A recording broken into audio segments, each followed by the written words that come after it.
இன்று கூடியுள்ள அனைவருக்கும் என் இனிய மாலை வணக்கங்கள். என் பேர் அஷ்மிதா. அரசு கீழ்ப்பாக்க மருத்துவக் கல்லூரியில 2ஆம் ஆண்டு படிச்சு வரேன். இன்னைக்கு எனக்கு கொடுக்கப்பட்டிருக்க தலைப்பு பேத்தோபிசியாலஜி ஆஃப் இன்சாம்னியா, அதாவது உறக்கமின்மையின் நோயியல். இன்சாம்னியா என்பது இரவின் பிரச்சனை இல்லைங்க. அது முழு உடலிலும் ஏற்படும் சமநிலை கோளாறு. உறக்கம் என்பது உடலுக்கான ஓய்வு மட்டும் இல்ல, அது உயிரின் ஒழுங்கு, மனதின் அமைதி, அறிவின் தெளிவு.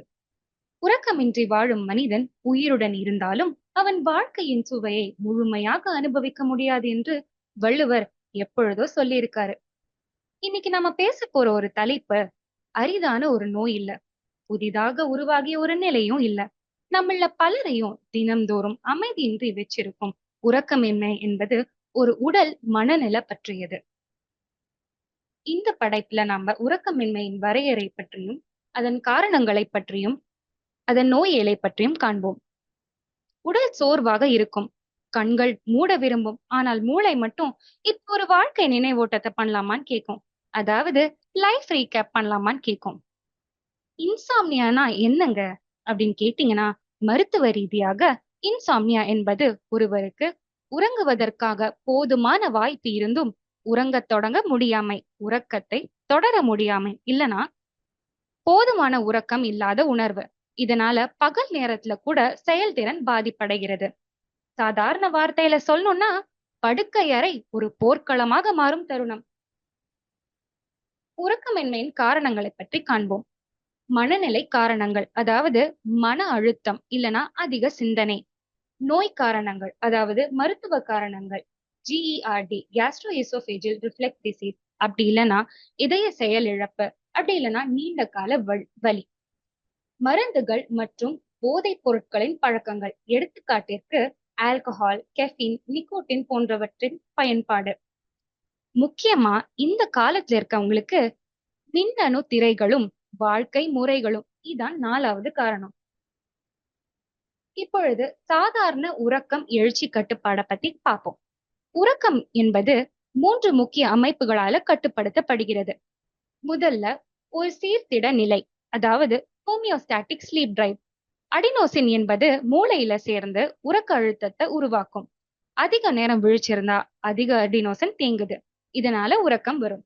இரண்டாவதாக உடல் நேர சுழற்சி, அப்படி இல்லைன்னா சர்கேடியன் ரிதம்னு ஆங்கிலத்துல சொல்லுவோம். உடலின் இயற்கை கடிகாரமாக திகழும் சூப்பர்கியாஸ்மாட்டிக் நியூக்ளியஸ் ஹைப்போதலாமஸ்ல அமைஞ்சிருக்கு. இதுதான் சர்கேடியன் ரிதத்தை கட்டுப்படுத்துகிறது. மெலட்டோனின் என்னும் உந்து நீர், அதாவது ஹார்மோன் இரவுல சுரக்கிறது.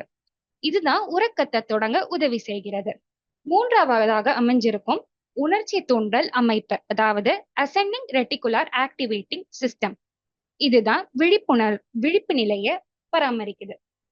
இப்ப நோயியலை பற்றி பார்ப்போம். உறக்கமின்மையின் முக்கிய காரணமாக திகழ்வது ஹைப்பர் அரௌசல், அதாவது மூளை உறக்கத்திற்கு செல்ல வேண்டிய நேரத்திலும் தொடர்ந்து அதிக விழிப்பு நிலையில் இருப்பதுதான் ஹைப்பர் அரௌசல்னு நம்ம சொல்றோம். இந்த ஹைப்பர் அரௌசல் இரவிலையும் பகல்லையும் தொடர்ந்து காணப்படுகிறது. இதனால காலை நேர சோர்வு ஏற்படுது. இரண்டாவதாக நரம்பியல் மற்றும் உயிரியல் மாற்றங்கள், VLPO, அதாவது வென்ட்ரோலாட்ரல் ப்ரீ ஆப்டிக் நியூக்ளியஸ் ஹைப்போதலாமஸ்ல அமைஞ்சிருக்கு. இதுல காபா என்னும் நியூரோ டிரான்ஸ்மிட்டரின் குறைபாடு மற்றும் மூளை செயல்பாடு அதிகரிப்பு, காபாவின் தடுப்பு குறையப்படுவது மற்றும் விழிப்பூட்டு மையங்கள் அதிகமாக செயல்படுவதால் உறக்கமின்மை ஏற்படுது. மூன்றாவதாக நரம்பிய கடத்திகளின் மாற்றங்கள், அதாவது நியூரோ டிரான்ஸ்மிட்டரின் இம்பேலன்ஸ். உறக்கத்திற்கு முக்கியமான வேதிப்பொருட்கள், அதாவது நரம்பிய கடத்திகளாக திகழ்வதில் ஒன்று காபா. இது காமிங் நியூரோ டிரான்ஸ்மிட்டர் என்று அழைக்கப்படுகிறது, அதாவது மூளையை அமைதிப்படுத்துகிறது. உறக்கமின்மையின் பொழுது காபாவின் அளவு குறைவடைகிறது. அதனால உறக்கத்தை தொடர்ச்சி செய்வதில் சிரமம் ஏற்படுது. இது கூடவே அடினோசின் என்னும் நரம்பிய கடத்தியோட செயல்பாடும் குறைகிறது. இதே மாதிரி சில வேதிப்பொருட்கள் விழிப்பு நிலையை அதிகரிக்கும். உறக்கமின்மையின் பொழுது அவற்றின் அளவுகளும் அதிகரிக்கிறது. எடுத்துக்காட்டாக ஒரெக்சின், டோபமின், ஹிஸ்டமின் போன்றவற்றின் அளவுகள் அதிகமாவதால் மூளை தூக்கத்திற்கு செல்லாமல் விழிப்பு நிலையிலேயே நிலைக்கிறது. அடுத்ததாக HPA ஆக்சிஸில் ஏற்படும் மாற்றங்கள். HPA என்றால் ஹைப்போதலாமிக் பிட்யூட்டரி அட்ரினல் ஆக்சிஸ்.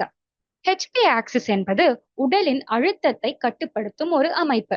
உறக்கமின்மையின் பொழுது இந்த அமைப்பு அதிகமாக செயல்பட்டு இரவுல கூட அழுத்தம் ஏற்படுத்தும் உந்திநீர்களை அதிகரிக்கின்றன. இந்த அழுத்தம் ஏற்படுத்தும் உந்திநீர்கள் எதெல்லாம் பாத்தீங்கன்னா கார்டிசால், ACTH அதாவது adrenocorticotropic hormone, CRH corticotropin releasing hormone போன்றவை. இதனால ஸ்லோ வேவ் ஸ்லீப் அதாவது ஆழ்ந்த உறக்கம் குறையப்படுது. அடுத்ததாக சிம்பத்தட்டிக் நர்வஸ் சிஸ்டத்தின் ஆதிக்கம். இயல்பாக இரவு நேரத்துல உடல் ஓய்வு நிலைக்கு செல்ல வேண்டும். ஆனால் உறக்கமின்மையின் பொழுது சிம்பத்தட்டிக் நர்வஸ் சிஸ்டம் ஆதிக்கம் செலுத்துது. இதனால இதய துடிப்பு அதிகரிப்பு, ரத்த அழுத்தம் அதிகரிப்பு, உடல் எப்பொழுதும் விழிப்பு நிலையிலேயே இருக்குது. அடுத்ததாக சர்க்கேடியன் ரிதத்தின் பாதிப்பை பற்றி பார்ப்போம். சர்க்கேடியன் ரிதம் என்பது உறக்க விழிப்பு நேரத்தை கட்டுப்படுத்தும் இயற்கை கடிகாரம்.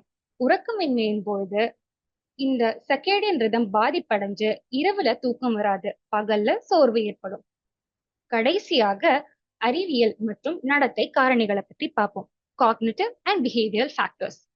உறக்கம் வரவில்லை என்ற பயம்தாங்க மனதுல பதிஞ்சு மேலும் உறக்கத்தை தடுக்கும். இதனால இன்னைக்கும் தூங்க முடியாது என்ற எண்ணமே உண்மையிலே உறக்கமின்மையை உருவாக்குது. நிரந்தர உறக்கமின்மை மற்றும் அதிக சிந்தனை இதெல்லாம் சேர்ந்து இவை கிரானிக் இன்சாம்னியாவை தொடர செய்கின்றது. கடைசியா சுருக்கம்.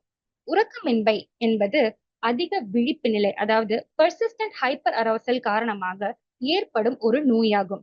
இதில் ஸ்லீப் வேக் டிஸ்ரெகுலேஷன், காபா குறைவு, விழிப்புணர்வை ஊக்குவிக்கும் நரம்பிய கடத்திகள் அதாவது வேக் ப்ரொமோட்டிங் நியூரோ டிரான்ஸ்மிட்டர்ஸின் அதிகரிப்பு, HPA ஆக்சிஸ் ஹைப்பர் ஆக்டிவிட்டி மற்றும் சிம்பத்தட்டிக் நர்வஸ் சிஸ்டத்தின் ஆதிக்கமும் சர்க்கேடியன் ரிதத்தின் பாதிப்பும் காரணமாக